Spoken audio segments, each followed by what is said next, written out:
ढेंकानाल जिला Kamakshanagar block doctor Ambedkar मूल निवासी दलित सेवा संघ तरफ आज दिन 10 घटिका समय कामाक्षानगर उपखंड चिकित्सा संघर समस्त सदस्य जोगदे एवं आज डॉक्टर आंबेडकर बाबा साहेब 68तम महापरिनिर्वाण दिवस उपलक्षे मेडिकल फल बंटन कार्यक्रम अनुष्ठित हो कार्यक्रम को सुचारूपे करने कामाक्षानगर डॉक्टर आंबेडकर दलित सेवा संघर सभापति विकायचरण नायक तत्वावधान में सुचारूपे हो संघर समस्त सदस्य माने बाबा साहेब का प्रतिमूर्ति में पुष्प अर्पण कर रोगी मानक फल बंटन करते।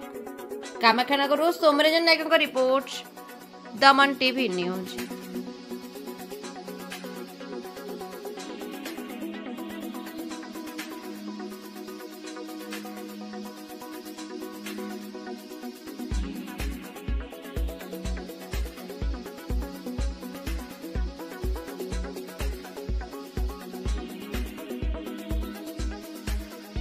परिचय मो ना हूँ लंबोदर नायक ढेंकानाल पर्जन आंबेडकर फाउंडेशन प्रेसिडेंट। कौन कह आज जो कार्यक्रम फल बंटन कार्यक्रम से विषय कौन कह कार्यक्रम एक ऐतिहासिक दिवस जहाँकि बाबा साहेब आज यही तिरोधान बाबा साहेब आज महापरिनिर्वाण होते भारत वर्ष में जहाँकि से 1891 मसीह जन्म एप्रिल 4 तारिख दिन जन्मग्रहण करते।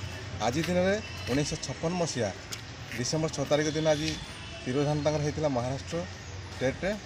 तेणु एक ऐतिहासिक दिन जहाँकि भारत वर्षर बर्तमान 140 कोटी जनता से संविधान लिखि जाइछन्ति। जो संविधान लिखिछन्ति जहाँ आज प्रत्येक जन जीवन मध्य भारत वर्षर 140 कोटी लोक मध्य संविधान बंची रही।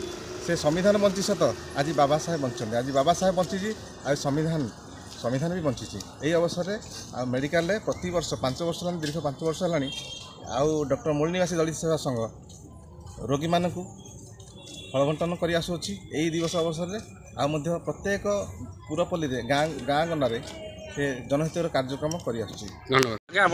परिचय विकायचरण नायक डॉक्टर आंबेडकर मूल निवासी दलित सेवा संघ सभापति।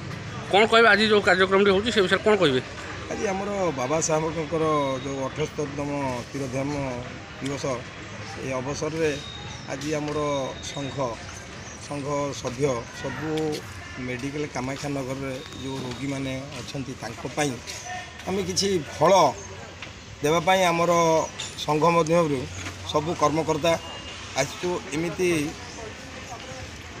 आमर अप्रैल 14 भी बाबा साहेब जन्म दिवस भी फल बंटन हुए।